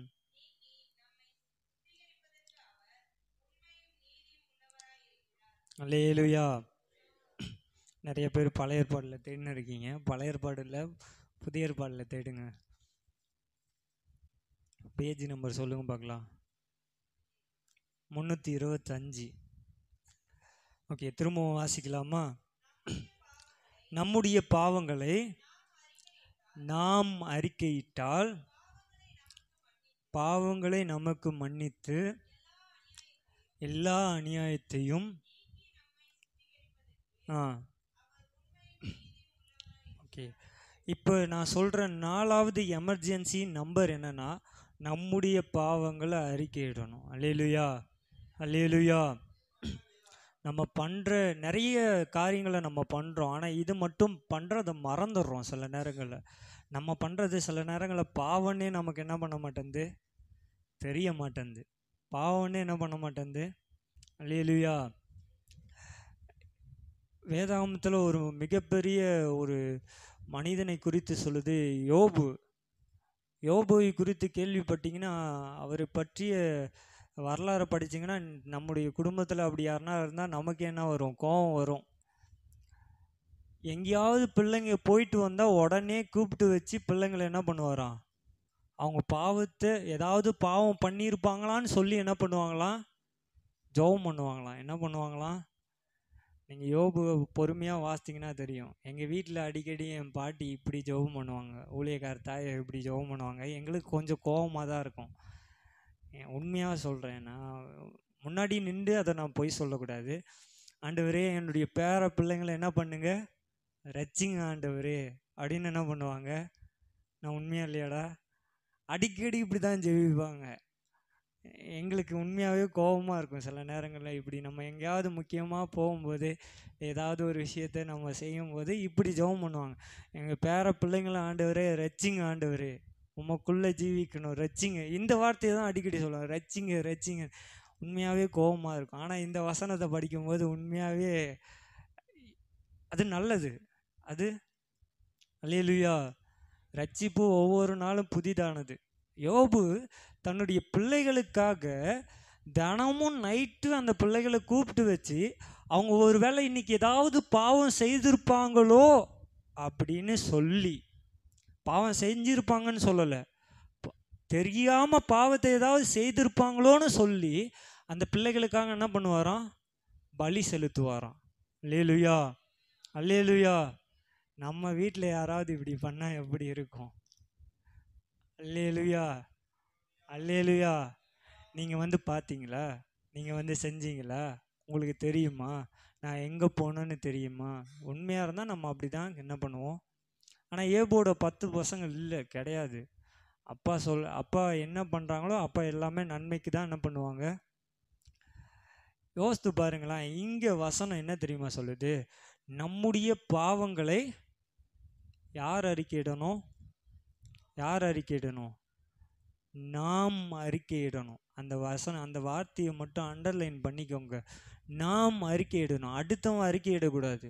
யார் அறிக்கையிடக்கூடாது, ஏன் நீங்களும் நானும் செய்த தவறை கர்த்தருடைய சமூகத்தில் நம்ம தான் அறிக்கையிடணும். நமக்காக 3வது மனுஷன் வந்து ஜெபிப்பான்றது என்னல கிடையாது. நம்ம அறிக்கையிட்டு ஜெபிக்கணும். நம்முடைய பாவத்தினாலே நம்முடைய வாழ்க்கையில் நிறைய விஷயங்கள் நமக்கு கிடைக்காம இருக்கு. நம்ம அறிக்கையிட்டு ஜெபிக்கணும். இந்த பாவம் எனக்குள்ளே இருக்குதுப்பா, மாற்றி போட்டுருங்க. என்ன பண்ணுறங்க, நான் தினமும் ஜெபிக்க முடியாமல் இருக்கு, பாவம் மாற்றி போட்டுருங்க. தினமும் வேதம் வாசிக்க முடியாமல் இருக்கு, பாவம் மாற்றி போட்டுருங்க. காலையில் பைபிள் வாசிக்க முடியலையா, நான் உங்களுக்கு சொல்கிறேனே, காலையில் வாசிக்க முடியலையா, எல்லார் கையிலையும் ஃபோன் இருக்குது. பஸ்ஸில் பிரயாணம் பண்ணும்போது ஃபோனில் என்ன பண்ணுங்க, வாசிங்க. என்கிட்ட எப்போவுமே ஒரு சின்ன பைபிள் இருக்கும், நான் எப்போவுமே அது என்னோடய பேக்கில் இருக்கும். இவ்வளோ பெரிய பைபிளை தூக்கிட்டு போக முடியாது. அதனால் ஒரு சின்ன புதிய ஏற்பாடும் சங்கீத பகுதியும் நீதிமொழிகளும் இருக்க ஒரு சின்ன பைபிள் இருக்கும். அதை எடுத்து என்ன பண்ணுவேன், வாசிப்பேன். வாசிக்க முடியாத இடத்துல என்ன பண்ணுவேன், நம்ம எல்லார் கையிலையும் ஃபோன் இருக்குது. நிறைய தீமையான காரியத்துக்கு நிறைய பேர் யூஸ் பண்ணுறாங்க. நம்ம நன்மையான காரியத்துக்கு யூஸ் பண்ணுவோம். அதில் ஆடியோவாக என்ன பண்ணலாம், வசனத்தை கேட்கலாம். வாசிக்க முடியாத இடத்துல என்ன பண்ணலாம், பாட்டு கேட்குற மாதிரி வசனத்தை என்ன பண்ணலாம். அல்லேலூயா. இது ஒரு சின்ன இதாக தான் சொல்கிறேன். அல்லேலூயா. இதுக்காக இதையே செய்யுங்க, வீட்டில் இருக்கும்போது இதையே செய்யுங்கன்னு என்ன பண்ண மாட்டேன். சப்போஸ் நீங்கள் சமையல் செஞ்சிட்ருக்கீங்க, வேலை செஞ்சிட்ருக்கீங்கன்னா ஆடியோ வசனம் இருக்குது, அந்த ஆப்புக்குள்ளே போயிட்டு கிளிக் பண்ணால் அது பாட்டுக்கு வசனத்தை என்ன பண்ணுவோம், வாசித்துக்கிட்டே இருக்கும். நம்ம பாட்டுக்கு அதை என்ன பண்ணலாம். அல்லேலூயா, அல்லேலூயா. இல்லை வேலைலாம் முடிச்சுட்டு நைட்டு வீட்டுக்கு வரோமா, ஒரு அரை மணி நேரம் உட்காந்து என்ன பண்ணலாம்? வசனம் என்ன பண்ணலாம்? வாசிக்கலாம். காலையில் வாசிக்க முடியல, மதியானம் வாசிக்க முடியல, ரொம்ப பிஸியாக இருக்கிறீங்கன்னா நைட்டு தூங்க போகிறதுக்கு முன்னாடி ஒரு 2 அதிகாரம் வாசித்துட்டு என்ன பண்ணலாம்? அல்லேலூயா. ஒரு 10 நிமிஷம் ஜெபித்துட்டு என்ன பண்ணலாம்? அல்லேலூயா. முன்னாடியெல்லாம் சொல்லுவாங்க 1 மணி நேரம் ஜெபி, இப்போ 10 நிமிஷமாவது ஜெபிங்கன்னு என்ன பண்ணுறோம்? அல்லேலூயா, அல்லேலூயா. ஆனால் உண்மையாக சொல்கிற வேதத்தின் ஆழத்தின்படி 1 மணி நேரமாவது காத்திருந்து கர்த்தருடைய சமூகத்தில் என்ன பண்ணோம்? அல்லேலூயா. நேற்று என் வீட்டில் இருக்கவங்களாம் அமுச்சு விட்டுட்டு நான் கீழே ஒரு 12 வரைக்கும் கீழே தான் ஜெபம் பண்ணிட்டு இருந்தேன். எப்படியாவது என்ன வார்த்தையை பேசன்னு என்ன பண்ணல, வெளியே பேசிடலாம், ஆனால் உள்ளுக்குள்ளே இருக்கிற சர்ச்சில் பேசுறது தான் என்னது? அல்லேலூயா, அல்லேலூயா. வெளியே இருக்க திருச்சபையில் நான் நிறைய இடங்களில் போயிருக்கேன். போகிற இடங்களில் நம்ம பேசலாம், அங்கே எப்படினாலும் பேசலாம், வசனத்தை மாற்றி போட்டு அப்படி போட்டு இப்படி போட்டு பேசலாம். ஆனால் சொந்த திருச்சபையில் பேசணுன்னா கவனத்தோடு என்ன பண்ணணும்? அல்லேலூயா, அல்லேலூயா. நான் ஓப்பனாகவே இந்த திருச்சபையிலே சொல்கிறேன்னே, நம்ம திருச்சபையில் நான் சங்கீத பகுதியை பேசணுன்னா கூட அந்த சங்கீத பகுதியை 1க்கு 10 டைம் நான் ஆஃபீஸில் இருக்கும்போதே வாசிப்பேன். ஆஃபீஸில் வாசிப்பேன், வீட்டில் வந்து வாசிப்பேன். சரியாக தான் எடுத்து வச்சுருக்கேன்னா 10 டைம் யோசிச்சுட்டு தான் அப்புறம் தான் என்ன பண்ணுவேன்? அல்லேலூயா, அல்லேலூயா. ஏன்னா இந்த ஆண்டவர் அவருடைய சொந்த எருசலேமில் போய் பிரசங்கம் பண்ணுற இடத்துல என்ன கண்டுபிடிச்சாங்க? குறை கண்டுபிடிச்சாங்க. நம்ம திருச்சபையில் யாரும் கண்டுபிடிக்க மாட்டீங்க. இருந்தாலும் நம்ம வாயிலேருந்து என்ன வந்துடக்கூடாது? தவறான வார்த்தை என்ன பண்ணுறக்கூடாது? அல்லேலூயா, அல்லேலூயா. எங்கேயோ போயிட்டு எங்கேயோ வருது, இங்கே வசனத்துக்குள்ளே வர நம்முடைய பாவங்களை நம்ம என்ன பண்ணணும்? அறிக்கையிடணும். உண்மையா இல்லையா? உண்மைதான். உண்மையாக அறிக்கையிட்டு தான் ஆகணும். அறிக்கையிடலைன்னா நம்ம வாழ்க்கையில் என்ன பண்ண முடியாது? இதுக்கு எக்ஸாம்பிளாக நான் ஒருத்தரை சொல்கிறேன், தாவீதை குறித்து சொல்கிறேன். தாவீது மிகப்பெரிய பாவத்தை செஞ்சிட்டாங்க, ஆனால் அது பாவம் கிடையாது. பைபிளின் ஆதாரத்தின்படி பார்த்தா 2 விதமாக இருக்குது, அது பாவம் இல்லைன்னு நான் சொல்லுவேன். ஆனால் தாவீது பண்ணது மிகப்பெரிய பாவம் என்ன தெரியுமா? கொலை செய்யாதிருப்பாயாகன்னு வசனம் சொல்லுது. ஆனால் தாவீது என்ன செய்கிறாரு? பச்சைப்பாலிடத்தில் தவறாய் நடந்து கொண்டார். அதுக்கு அவர் போய் ஆடையோ மாடையோ பலி செலுத்தினா அந்த பாவம் என்ன பண்ணப்படும்? மன்னிக்கப்படும். ஒருவேளை விருப்பமாக அந்த பெண்ணோட அவ்வளோ விருப்பமாக இருந்தால் அந்த கணவனாரிடத்தில் பேசி தள்ளுதல் சீட்டை பெற்றுக்கொண்டு அந்த கணவனார் என்ன பண்ணலாம்? டிவோர்ஸ் கொடுத்துட்டு அவர் அனுப்பிச்சிட்டு இவர் என்ன பண்ணிக்கலாம்? ஏற்றுக்கலாம். பைபிளின் ஆதாரம் இருக்குது. பைபிளில் அப்படிப்பட்ட ஒரு சம்பவம் இருக்குது. நீங்கள் இயேசுவின் இடத்துல கேட்பாங்க, ஒரு ஸ்திரீக்கு 5 கணவனார் இருக்கிறாங்க அப்படின்ட்டு என்ன பண்ணுறாங்க? இயேசுவின் இடத்துல தர்க்கம் பண்ண வராங்க. இந்த மாதிரி ஒரு விஷயம் இருக்குது பைபிளில், மறைமுகமாக இருக்குது. அந்த தள்ளுதல் சீட்டை பெற்றுக்கொண்டு என்ன பண்ணலாம்? தாவீது திருமணம் பண்ணிக்கலாம். ஆனால் தாவீது என்ன பண்ணுறாரு? அப்படியே பண்ணாங்க? தாவீது கிடையாது. திட்டம் பண்ணி அவனுடைய கணவனாரை கூட்டு போய் ஒரு மிகப்பெரிய ஆபத்தான இடத்துல நிற்க வச்சு எதிரிகளின் கையில் என்ன பண்ணுறாரு? ஒப்புவிக்கிறார். அல்லேலூயா. நம்ம நிறைய நேரங்களில் நினச்சிட்டோம் தாவீது பண்ணது பச்சைப்பாலிடத்துல பாவம்னு நம்ம நினைக்கிறோம். இல்லை, அவன் அதுக்கப்புறம் பண்ணுறான் தெரியுமா? அதுதான் பாவம். நம்ம நிறைய நேரங்களில் நம்ம செய்த தவறு தெரியுது, தவறுன்னு தெரியுது, அதை மறைக்கிறோம். அதுக்கு நிறைய என்ன பண்ணுறோம்? பூசி மொழுகுறோம். அதை என்ன பண்ணுறோம்? தெரியக்கூடாதுன்னு பார்க்குறோம். அப்படி பண்ணுறோம், இப்படி பண்ணுறோன்னு செய்து அந்த பாவத்தை என்ன பண்ணுறோம்? அல்லேலூயா. அதை பெரிதாக்குறோம். எதை வாக்குறோம்? சின்னதாக இருக்கிற பாவத்தை அதை பெரிதாக்குறோம். மறைக்கிறேன்னு சொல்லி அந்த பாவம் கடைசியாக வந்து நிற்கும் போது எப்படி தெரியுமா நிற்குது? நீங்களும் தேவனும் கிட்டி சேர முடியாத அளவுக்கு அந்த பாவம் உங்களை என்ன பண்ணுது? பிரிக்குது. என்ன பண்ணுது? ஆதாமும் ஏவாளும் பாவம் செய்தாங்க, ஆனால் போய் என்ன பண்ணிட்டாங்க? ஒளிந்து கொண்டார்கள்னு வசனம் சொல்லுது. வசனம் என்ன பண்ணுது? ஏன் அவங்க இலை தச்சு போட்டதெல்லாம் தப்பு கிடையாது, அவங்க அந்த பழத்தை பறித்து சாப்பிட்டதெல்லாம் தப்பு கிடையாது. அவங்க என்ன தெரியுமா பண்ணுறாங்க? தேவனுடைய சமூகத்தை விட்டு ஓடி ஒளிகிறார்கள். என்ன பண்ணுறாங்க? அல்லேலூயா. ஒன்றும் இல்லை, நான் செய்தது தவறு தான். ஆண்டவர் வந்தவுடனே, ஆண்டவரே நீங்கள் சொன்ன கனியை என்ன பண்ணிட்டேன், நானும் என் மனைவியும் சாப்பிட்டுட்டோன்னு ஆதாமும் ஏவாளும் சொல்லியிருந்தா ஆண்டவர் என்ன பண்ணியிருப்பாங்க? அங்கேயே ஒரு ஆட்டை அடித்து அவங்களுக்கு ஒரு ட்ரெஸ்ஸை தச்சு கொடுத்து ஒருவேளை அங்கேயே தோட்டத்துக்குள்ளே கூட என்ன பண்ணியிருக்கலாம்? ஒரு மூலையில் இருன்னு சொல்லி என்ன பண்ணியிருக்கலாம், வச்சிருக்கலாம். ஆனால் இவங்க என்ன தெரியுமா பண்ணாங்க, தாங்கள் செய்தது மிகப்பெரிய தவறு. எங்கே போய் பண்ணுறாங்க, தேவனுடைய சமூகத்தை விட்டு ஓடி ஒளியிறாங்க. அங்கே ஆண்டவர் சொல்கிறாங்க, கூப்பிடுறாங்க, ஆதாமே ஏவாளேன்னு கூப்பிடுறாங்க. ஆனால் இவங்க என்ன பண்ணுறாங்க, அல்லேலூயா அல்லேலூயா. நம்முடைய வாழ்க்கையில் நம்மளும் அநேக நேரங்களில் நம்ம பாவத்தை மறைக்கிறோன்னு சொல்லி ஒளிகிறோன்னு சொல்லி மிகப்பெரிய தவறை செய்கிறோம். அல்லேலூயா அல்லேலூயா. உடனே நீங்கள் இப்படி ஒரு கேள்வியை கேட்கலாம், நான் பாவத்தை செஞ்சுட்டு அதே தப்பை திரும்ப செய்யலாமான்ட்டு. செய்யலாமா? இப்போ இப்படி ஒரு உபதேசம் இருக்குது, நான் இப்போ செய்கிற பாவமும் நாளைக்கு செய்கிற பாவமும் நேற்று செஞ்ச பாவமும் எல்லாமே என்ன பண்ணப்பட்டது, மன்னிக்கப்பட்டதுன்னு இருக்குது. அது இப்போ நிறைய பேர் அதை வேறு மாதிரியெல்லாம் பேசுகிறாங்க.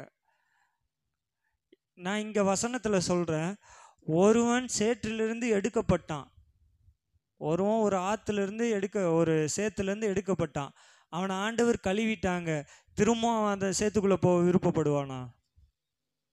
அப்புறம் எப்படி திரும்ப அந்த பாவத்தை செய்வாங்க? தவறான உபதேசம். அல்லேலூயா அல்லேலூயா. என் பையனுக்கு நெருப்புனா சூடுன்னு தெரியும், பாத்திரத்தில் சூடாக வச்ச பாத்திரத்தில் கையை வச்சா சுடுன்னு தெரியும், சுடுன்னு சொல்லிக்கிட்டே இருக்கும். அவன் ஒரு நாள் கையை வச்சுட்டான், சுட்டுருச்சு, திரும்ப அந்த பாத்திரத்தை கை வைப்பானா? நேற்றே ஒரு எக்ஸாம்பிளுக்கு சொல்கிறேனே, பூரி சுட்டோம் வீட்டில், அது நல்லா உப்பிட்டு இருந்தது. பத்மாமா தான் கூட இருந்தாங்க, அவங்க தான் கையில் வச்சுருந்தாங்க, கொடுத்தாங்க. அவங்க சொல்கிறாங்க சுடுண்டான்னு சொன்னாங்க, இவன் கேட்கல. நல்லா உப்பி இருந்த பூரியில் என்ன பண்ணிட்டான், டப்புன்னு கை அடித்தா, அது உள்ளேருந்து ஆவி என்ன பண்ணிடுச்சு, கையில் அடிச்சிருச்சு. உடனே சூடு, உடனே அதுலேருந்து கை எடுத்துகிட்டு ஓன்னு என்ன பண்ணுறான், கத்துறான். திரும்ப அந்த பூரியில் அவன் என்ன பண்ணல, 1.5 பூரியை நான் தான் அவனுக்கு ஊட்டி விட்டுருக்கேன். அவன் கையை தான் நீட்டிட்டு தான், நான் தான் பூரியை என்ன பண்ணேன், கையை கூட பூரியில் என்ன பண்ணல, கையை வைக்கல. ஏன்னா கையை வச்சா சுடும். பிள்ளைக்கு தெரியுது, நமக்கு தெரியுமா தெரியாதா? அல்லேலூயா. பாவத்திலிருந்து ஆண்டவர் நம்மளை ரட்சித்துட்டாங்க, மன்னிச்சுட்டுட்டாங்க, அதுலேருந்து நம்மளை முழுவதுமாய் கழுவி எடுத்துட்டாங்க. உண்மைதான். திரும்பவும் அந்த பாவத்துக்குள்ளே போகுமா? போகக்கூடாதுல்ல, போக மாட்டோம். அப்போ திரும்பவும் போகிறோன்னா ஏதோ ஒரு பிரச்சனை இருக்குது. அல்லேலூயா அல்லேலூயா. ஆண்டவர் நம்மளை ஒரு பாவத்திலேருந்து நம்மளை மன்னிச்சு கொண்டு வந்துட்டாங்க. திரும்ப அந்த பாவத்துக்குள்ளே நம்ம போக மாட்டோம், ஏன்னா ஆண்டவர் அதை நம்ம மன்னிச்சிட்டாங்க. திரும்ப போகிறோன்னா ஏதோ ஒரு பிரச்சனை இருக்குது. அப்போ ஆண்டவர்கிட்ட நம்ம ஒன்றும் என்ன பண்ணல, கிட்டி வரலை. அல்லேலூயா அல்லேலூயா. இதுக்கு கீழே இருக்கிற வசனங்களை நீங்கள் வீட்டில் போய் வாசித்துக்கோங்க. அடுத்தது சில வசனங்களை அப்படியே தொடர்ச்சியாக வாசிக்கலாம். மத்தேயு 6வது அதிகாரம் 34வது வசனம். ஒருத்தரும் பிலிப்பியர் 4வது அதிகாரம் 6-7 எடுத்துக்கோங்க. ஒருத்தர் மத்தேயு 6:34. ஆகையால் எதுக்காக கவலைப்படக்கூடாதான்? எதுக்காக? வாசிங்க. நாளைய தினம் தன்னுடையவர்களுக்காக கவலைப்படும், அந்தந்த நாளுக்கு அதினதின் பாடு. அல்லேலூயா. அடுத்த எமர்ஜென்சி நம்பர் என்ன தெரியுமா? கவலைப்படக்கூடாது. என்ன பண்ணக்கூடாது? இந்த எமர்ஜென்சி நம்பர் என்ன தெரியுமா? கவலைப்படுறது எதை குறித்தும் என்ன பண்ணக்கூடாது, நம்ம ஒன்றே ஒன்று, அவரை தான் நோக்கி பார்க்கணும். அல்லேலூயா அல்லேலூயா. அந்த வசனம் ஆண்டவர் அழகாக சொல்கிறாங்க. மத்தேயு 6:34. நாளை தினத்து குறித்து என்ன படாத, அதாவது அதனுடைய காலத்துக்கு என்ன படட்டும், கவலைப்படட்டும். அல்லேலூயா. ஆண்டவர் வசனமே நமக்கு ஜபமே அப்படி தான் சொல்லி தந்திருக்கிறாங்க. மத்தேயுல ஒரு ஜபம் இருக்குது, ஞாபகம் இருக்கா? அதே 6வது அதிகாரத்தில். ஐயோ, ஜபம் ஜபம் ஜபம் ஜபம் ஜபம். அல்லேலூயா. அதே அதிகாரத்தில் ஒரு ஜபம் இருக்கும், 9வது வசனத்தில். பரமண்டலங்களில் இருக்கிற எங்கள் பிதாவே, உம்முடைய நாமம் பரிசுத்தப்படுவதாக, உம்முடைய ராஜ்யம் வருவதாக. அதெல்லாம் விட்டுருங்க. 11வது வசனம் சொல்லுது, எங்களுக்கு வேண்டிய ஆகாரத்தை இன்று எங்களுக்கு, இன்னைக்கான ஆகாரத்தை இன்னைக்கு ஆண்டவர் தருவாங்க, நாளைக்கான காரியத்துக்கு நாளைக்கானதா இருக்கட்டும். அல்லேலூயா அல்லேலூயா. கவலைப்படாதீங்க. என்ன படாதீங்க? கவலைப்படாதீங்க. உங்கள் கவலைகள் எல்லாம் அவர் மேலே. அல்லேலூயா, அல்லேலூயா. வரமாட்டேந்து. அல்லேலூயா. இருக்கிறதுலேயே மிகப்பெரிய பிரச்சனை தெரியுமா? கவலை தான். நம்ம வாழ்க்கையில் என்னதான், ஏன் சமாதானம் இல்லைனாலும் பிரச்சனை இல்லை, இதனால பிரச்சனை இல்லை, இந்த கவலை தான் இருக்கிறதுலே என்னது.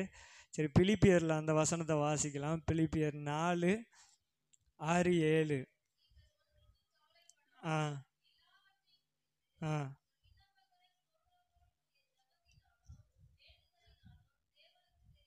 அல்லேலூயா. இந்த எமர்ஜென்சி நம்பர், உங்கள் கவலைகளை யாருக்கு தெரியப்படுத்துங்கள். அல்லேலூயா, அல்லேலூயா. நேரமும் வேகமாக போயிட்டுருக்கு, இங்கே நிறையா இருக்குது, அதனால் டக் டக்குன்னு சொல்லிடுறேன். கவலைகளை யார் மேலே வச்சுக்கணும்? அன்னாள் தனக்கான கவலை கர்த்தரிடத்தில் ஒப்படைத்தாள். மரியாள் தனக்கான கவலைகளை கர்த்தரிடத்தில். ஆண்டவர் அங்கே உட்காந்து ஜெபம் பண்ணி, ஆண்டவர் அங்கே பிரசங்கம் பண்ணிட்டு இருக்கும்போது அன்னாள் மரியாள் என்ன பண்ணுறாங்கன்னா, ஆண்டவருடைய பாதத்தில் உட்காந்து என்ன பண்ணுறாங்க, கர்த்தருடைய வார்த்தையை கேட்குறாங்க. அப்போ நம்ம நிறைய நேரங்களில் கவலைப்படுறதுனால தான் என்ன பிரச்சனை வருது தெரியுமா?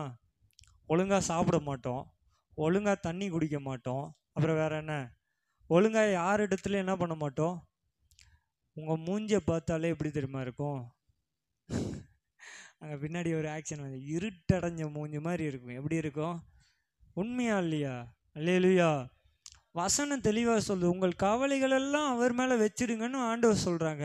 அப்புறம் எதுக்கு கவலையெல்லாம் தூக்கிட்டு திரியிறோம்? உண்மையா இல்லையா? அல்லேலூயா, அல்லேலூயா, அல்லேலூயா, அல்லேலூயா. எனக்கு முன்னாடி எல்லாம் ஒரு பழக்கம் இருக்குது, இப்போ அந்த பழக்கத்தை நான் விட்டுட்டேன். ஆண்டவர் பார்த்துக்குவாங்கன்னு அப்படின்னு என்ன பண்ணிட்டேன்னா விட்டுட்டேன். முன்னாடியெல்லாம் நிறைய புலம்புவேன். எப்படி புலம்புவேன்னா, மேலே இருக்கிற ரூமில், எனக்குன்னு தனியாக இருக்கிற ரூமில் போய் உக்காந்துக்குவேன். ஆண்டவரே இப்படி இருக்குது, அப்படி இருக்குது, அது இருக்குது, இந்த பிரச்சனை இருக்குது, அது வேணும், இது வேணும், இதை செய்யணும், அதை செய்யணும், இப்படி இருக்குது, அப்படி இருக்குது, என்ன பண்ணுறதுன்னு தெரியல, என்ன பண்ணுறது அப்படின்னு என்ன பண்ணுவேன், ஆண்டவருடைய சமூகத்தில் நிறைய புலம்புனேன். எனக்கு தெரிஞ்சு திருமணம் ஆகிறதுக்கு முன்னாடியெல்லாம் நிறைய இப்போ புலம்புறதில்ல. திருமணம் ஆகிறதுக்கு முன்னாடியெல்லாம் நிறையா புலம்பிட்டு இருந்தேன். இப்படி என்ன நடக்குது, ஒன்றுமே புரியல, என்ன பண்ணுறதுன்னு தெரியல, ஊழியத்துக்கு படிச்சுட்டு வந்துட்டேன், என்ன பண்ணனே தெரியல, இப்படின்னு நிறையா புலம்பிட்டு இருந்தேன். ஆனால் ஆண்டவர் நிறைய வசனங்கள் எல்லாம் காட்டி இப்போ ஆண்டவர் ஒரு ஸ்திரப்படுத்திட்டாங்க. என்ன தெரியுமா? எல்லாம் நீங்கள் பார்த்துக்குங்க, இன்னைக்கு என்ன பலன் வேண்டுமோ அதை எனக்கு தாங்க. அல்லேலூயா. இன்னைக்கு என்ன காரியத்தை நான் செய்யணுமோ அதை எனக்கு என்ன பண்ணுங்க. நான் நாளைய தினத்தை குறித்து என்ன பண்ணக்கூடாது, கவலைப்படைய. நாளைய தினம் கர்த்தருடையது. அல்லேலூயா. நாளைய தினத்தை குறித்து ஒரு நாள் கவலைப்படாதீங்க. நாளைக்கு உங்களுக்கு நல்லது வரும்னா கண்டிப்பாக என்ன பண்ணும், நாளைக்கு உங்கள் கையில் 1 கோடி ரூபாய் ஆண்டவர் தருவார்னா கண்டிப்பாக நாளைக்கு 1 கோடி ரூபாய் ஆண்டவர் கையில் என்ன பண்ணுவாங்க. அது நானே வந்து தடுக்கணும்னு நினச்சா கூட என்ன ஆகாது. அல்லேலூயா. இதை ஒரு விசுவாச வார்த்தையாக எடுத்துக்கோங்க. அல்லேலூயா, அல்லேலூயா, அல்லேலூயா. நீங்கள் ஒருவேளை டாக்டர் ஆகணும்னு ஆண்டவர் திட்டமாக வச்சுருக்குறாங்கன்னா நீங்கள் டாக்டர் ஆகுவீங்க. ஒருவேளை ஆண்டவர் உங்களை வந்து கலெக்டர் ஆகணும், இல்லை IAS IPS ஆகணும், இல்லை மேலே உயரணும்னு ஆண்டவர் நினைக்கிறாங்கன்னா ஆண்டவர் கண்டிப்பாக உயர்த்துவாங்க. அதுக்காக நம்ம நினச்சிக்கிட்டு என்ன பண்ணக்கூடாது. அல்லேலூயா. அதுக்காக நான் கவலைப்படக்கூடாதுன்னு சொல்லிட்டு எந்த வேலையும் செய்யாமலும் என்ன பண்ணக்கூடாது. அல்லேலூயா. ரிச்சர்ட் அண்ணா இப்படி சொன்னாங்கன்னு சொல்லிட்டு நான் கலெக்டர் ஆக போகிறேன், IAS ஆக போகிறேன், அதனால் நான் படிக்க மாட்டேன்னு சொல்லி யாரும் என்ன பண்ணுறக்கூடாது, வீட்டில் உக்காந்துடக்கூடாது. அல்லேலூயா, அல்லேலூயா. வசனம் தெளிவாக தான் சொல்லுது. அங்கே நீங்கள் இது மத்தேயுவில் 6வது அதிகாரத்தில் 34வது வசனம் வாசிக்கிறோம் பாருங்க. 34வது வசனம். நாளைக்காக கவலைப்பட வேணாம், நாளைய தினம் யாருடையது, அதுக்காக கவலைப்படட்டும். இந்த நாளுக்கான பாடு என்னது, அங்கே அங்கே அண்டர்லைன் பண்ணிக்கோங்க. பாடுன்னு ஒரு வார்த்தை என்ன பண்ணுது, இன்னைக்கு வேலை செய்ய வேண்டிய வேலையை என்ன பண்ணணும், இன்னைக்கு படிக்க வேண்டிய படிப்பை என்ன பண்ணணும். நான் யாக்கோபு, ஜோயல், சந்தோஷ் இன்னைக்கு படிக்க வேண்டியது என்ன பண்ணணும். அல்லேலூயா, அல்லேலூயா. இன்னைக்கான காரியத்தை சரியாக செய்யுங்க, நாளைய தினத்துக்கான சரியான காரியம் உங்களுக்கு நடக்கும். அல்லேலூயா. இன்னைக்கு நீங்கள் படிக்கலைன்னா நாளைக்கு என்ன பண்ண முடியாது. இன்னைக்கு நீங்கள் சரியா இல்லைன்னா நாளைக்கு என்ன பண்ண முடியாது. அல்லேலூயா, அல்லேலூயா. இன்னைக்கு நம்ம சரியாக நம்முடைய குடும்பத்தில் இருக்கவங்களை நடத்த பழகி கொள்ள முடியலைன்னா நாளைக்கு என்ன பண்ண முடியாது. நாளைக்கு அதை மாற்றணும்னு நினச்சா கூட கண்டிப்பாக என்ன பண்ண முடியாது. அல்லேலூயா. இதை தெளிவாய் புரிந்து கொள்ளுங்கள். நேரம் கடந்து போகிறது. நீங்கள் வீடுகளில் போய் அடுத்த ஒரு விஷயத்தை நான் சொல்கிறேன். சங்கீதங்களின் புஸ்தகம் 34:5 டக்குன்னு வாசிங்க பார்க்கலாம். 34:5 டக்குன்னு வாசிங்க.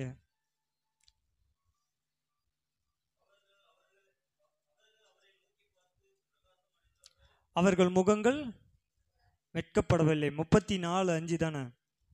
34:5. மகிழ்ச்சியற்ற நேரத்தில் அவரை நோக்கி பாருங்கள். அல்லேலூயா, அல்லேலூயா. உங்களுக்கு மகிழ்ச்சி இல்லையா? அவரை நோக்கி பாருங்க. அவரை நோக்கி பார்த்த முகங்கள் வெட்கப்படவில்லை. அடுத்தது சங்கீதம் 91:1-2. உன்னதமானவரின் மறைவில் இருக்கிறவன் சர்வ வல்லவருடைய நிலையில் தங்குவான். நான் கர்த்தரை நோக்கி நீர் என் அடைக்கலம், நீர் என் கோட்டை. ஓகே, இது என்ன தெரியுமா? உங்கள் ஆபத்தின் நேரத்தில் அவரை நோக்கி கூப்பிடுங்கள். அல்லேலூயா, அல்லேலூயா, அல்லேலூயா. அடுத்தது இன்னொன்று 42வது சங்கீதம் அதனுடைய 11வது வசனம். டக்கு டக்குன்னு எழுதிக்கிறீங்களா இல்லை பொறுமையாக சொல்லட்டுமா? எழுதிட்டீங்களா? ஓகே. சங்கீதம் 42:11. என் ஆத்துமாவே நீ ஏன் கலங்குகிறாய்? நீ ஏன் எனக்குள் தேங்குகிறாய்? நீ தேவனை நோக்கி. அல்லேலூயா, அல்லேலூயா. மன சோர்வாய் இருக்கும்போது, மன வியாகுலமாக இருக்கும்போது அவரை நோக்கி பார்க்க பழகிக்கொள்ளுங்கள். அல்லேலூயா, அல்லேலூயா, அல்லேலூயா.